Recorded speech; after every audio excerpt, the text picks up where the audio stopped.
민주당의 영남권 순회 경선에서 이재명 후보가 90%대 압도적인 득표율을 기록했습니다. 국민의힘 1차 경선 두 번째 토론회에서는 탄핵 찬성파와 반대파 후보들이 비상계엄과 탄핵 정국을 두고 공방을 벌였는데요.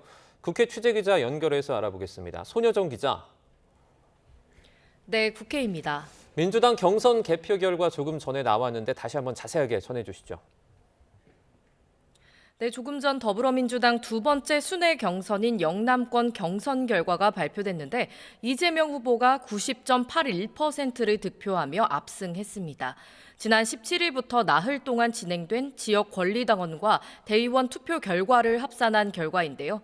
어제 충청권 경선에서 88.15%를 얻은 데 이어 이틀 연속 압도적인 1위로 대세를 굳힌 겁니다. 영남권 경선에서 이 후보 다음으로 김경수 후보가 5.93%로 2위, 김동연 후보가 3.26%를 기록했습니다.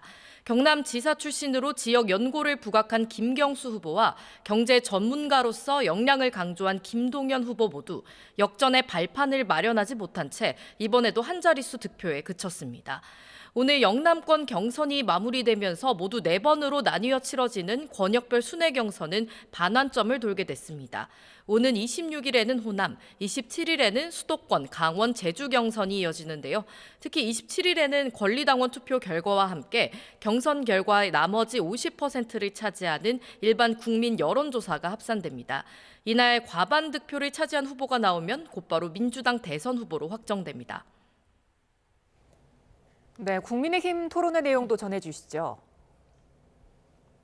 네, 1차 경선 후보 8명 가운데 2차 경선 진출자 4명을 가리기 위한 국민의힘의 두 번째 토론회가 진행됐습니다. 토론 B조로 나경원, 이철우, 한동훈, 홍준표 후보가 참여했는데 토론이 중반부에 접어들자 비상계엄 사태와 탄핵 정국이 소환되며 분위기가 날카로워졌습니다. 당대표 시절 윤석열 전 대통령 탄핵 소추안 가결을 주도했던 한동훈 후보는 당이 배출한 대통령이 선포한 비상계엄이라도 불법이라 받기에 앞장서 막았다며 계엄에는 반대하지만 경미한 과오일 뿐이라고 생각하는 건 넓은 의미의 계엄 옹호라고 지적했습니다.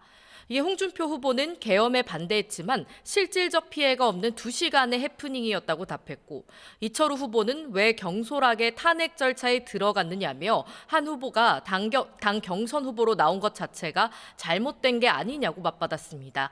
나경원 후보 또한 한 후보가 당대표 시절 내란몰이 탄핵을 선동해서 이 지경을 만들었다고 날을 세웠는데요.